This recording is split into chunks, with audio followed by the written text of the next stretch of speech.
Madame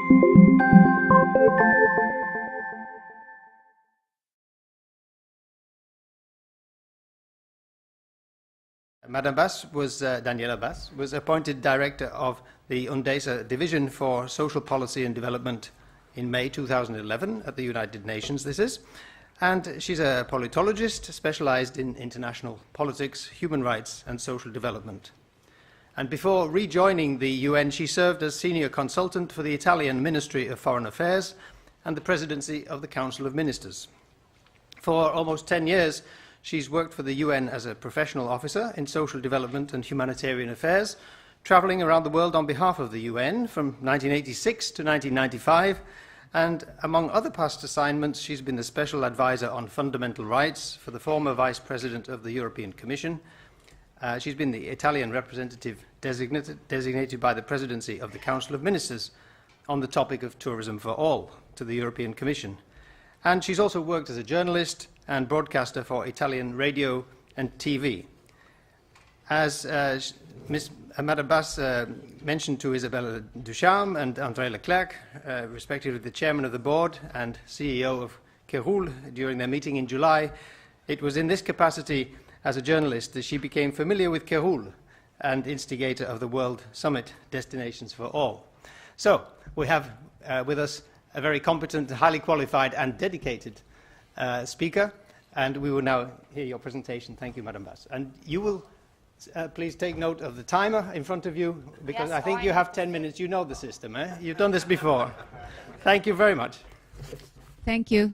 If you don't mind, because staying behind there, you'll see just my glasses. So thank you very much. I would like to thank a lot Keroul and all those who have organized this wonderful event. As I said, it was, I think, back in 1996 or something, that there was a world conference here in Montreal. I attended it. At that time, I was not working at the United Nations any longer. I moved back to the UN, as you have heard, about 3 years ago, 3 years and a half ago.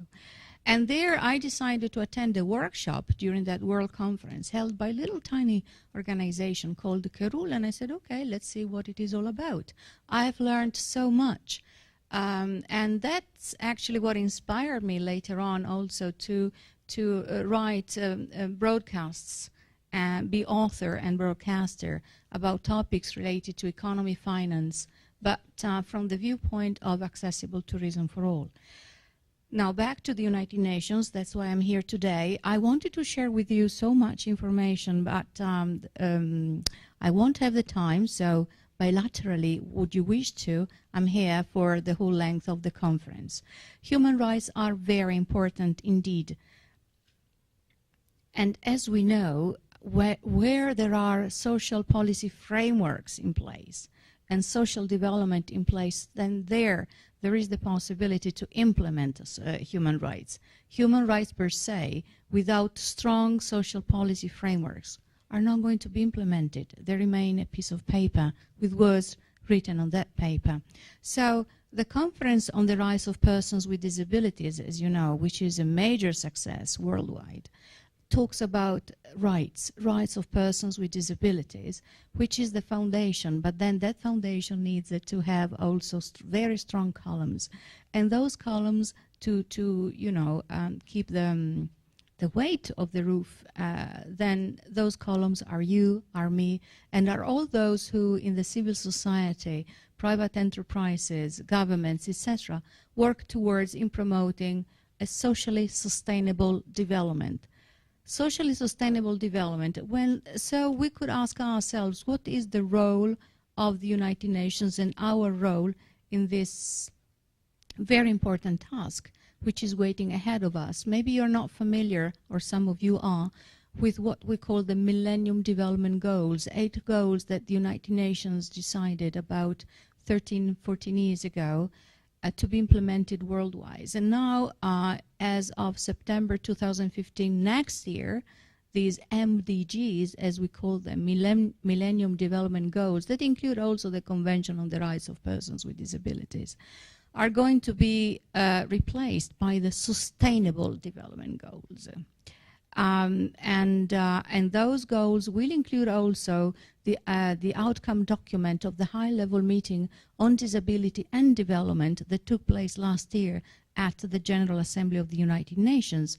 It was the first of this kind in the history of the United Nations, an outcome document signed by all heads of state of the 193 members of the United Nations. In that outcome document, as I said, we're talking about disability and development. Looking forward, it was going to be what we call the post-2015 global development agenda, and there tourism and accessible tourism can play a major role. In that document of last year, there are three main areas. One of these, maybe the slide we can move to the next slide. Thanks. That's me when I was a little bit younger. And I used that picture, so there are no copyrights. I mean, it's mine. I can use it.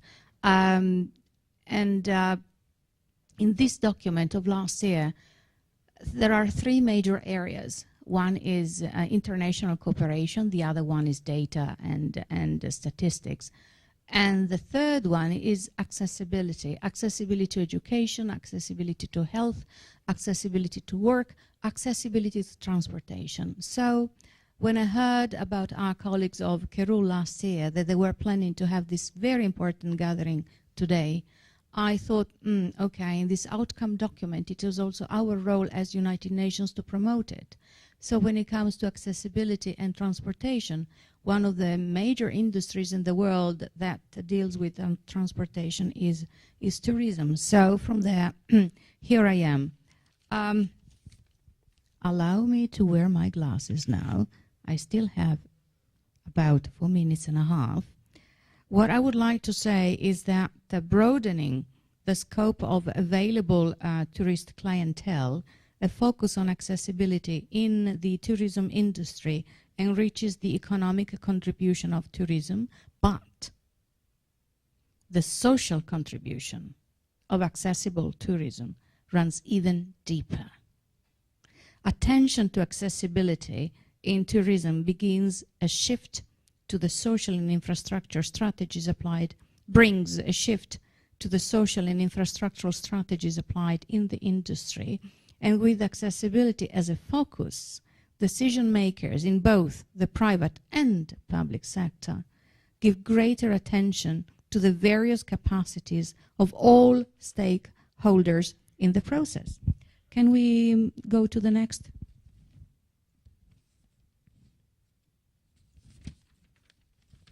So when I talk about stakeholders, this is, for instance, these are some of the stakeholders we interact with.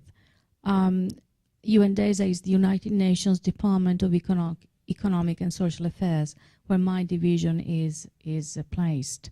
By the way, in the division I lead, we do have the focal points for the whole United Nations system on youth, aging, the family, cooperatives, indigenous peoples, and persons with disabilities. So whenever we talk about accessible tourism, since I have all these kids, I have to think of all of them. And when I think of indigenous peoples, I also think about accessible tourism in that area. Older people, as we know, by the year 2050, if I recall correctly, there are going to be 2 billion older persons in this world. That means older than 65 years old. So we have to prepare the world to be really accessible to everybody who travels. Honestly, it would be better if we do not focus, and this is the philosophy of Kerul, I believe, not only on persons who have some form of disability, visible or invisible, but to all those who do travel and might face some kind of reduced mobility in their life, be on a temporary basis or permanent one. Think of people who suffer from allergies, people who are overweight, obese, I would say, people who break their leg and for a while they have reduced mobility of that kind. So let's think about promoting accessible tourism from all these viewpoints, because then we do embrace more than, I would say, 80% of the world population. While nowadays, if you think of it, the tourism industry actually, well, yes, it is opening towards older persons, etc., but it's really covering just a niche of the population. It should be the opposite. So, ladies and gentlemen, I do have a question, and I would like to answer this question. Can we go to the next slide, please? Yes, this is what we do in my division, and we try to empower people, all those groups, to eradicate poverty, promote employment, and also social integration, and accessible tourism is magic. In order to map the territory, you create employment. By creating employment, people get paid, you overcome poverty, and therefore you also promote social inclusion. Perfect. Thank you. Next slide. Okay, so this is what we do, and I just mentioned it. Accessible tourism can positively impact the 3 core areas of social development: poverty eradication, productive employment, and decent work, and social inclusion. Next, please. So here, why accessible tourism is important. Is a major contributor, we said, to economic growth, but is also a source of well-being for destination communities, not just for those who travel, but also for the citizens who live in those communities, because those people, those places then are accessible to everybody, and they create, you know, direct and indirect employment. Please, next.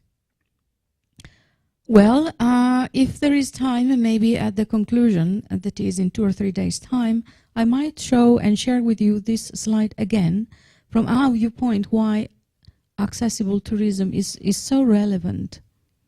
And of course there we mention also the outcome document of last year, plus the Convention on the Rights of People with Disabilities. Next. I have 1 second. So these are some of the challenges of tourism: accommodation, shortage of trained staff, etc. Next. But there are also good practices, and indeed a good practice, even though retrofitting can be expensive, but then in the long run, it will show to be, in any case, profitable. Next.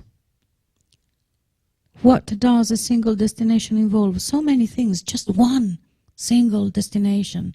You have to have access to information, long-distance travel of various sorts, local transportation, access to various services in many sectors, not just directly involved with the travel.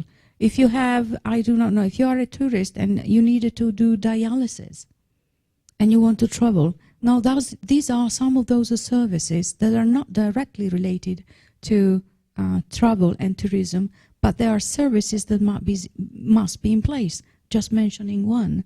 So next. So at the end of, when I'm going to share with you the conclusions, which is one of the things and questions I have been asked, to say what and in which way the United Nations can help, I'm just sharing with you very quickly the slide now, but at the conclusion, in a couple of days' time, we will talk a little bit more about that.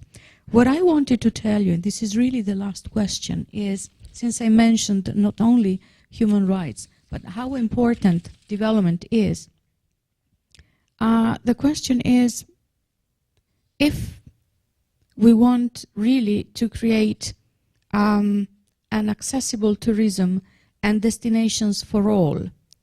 Now, is accessible tourism and destinations for all a right and also a tool for inclusive and sustainable development? I'll give you my answer in a couple of days' time. Thanks.